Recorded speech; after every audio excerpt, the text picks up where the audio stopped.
ନଷ୍ଟ ହେଉଛି।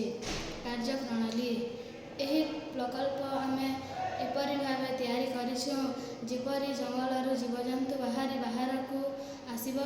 ଏକ ଲାଇଟ୍ ଫ୍ଲାସ୍ ସହିତ ଶବ୍ଦ ସୃଷ୍ଟି ହେବା ଫଳରେ ଜୀବଜନ୍ତୁ ରାସ୍ତା ଉପରକୁ ଆସିବେ ନାହିଁ।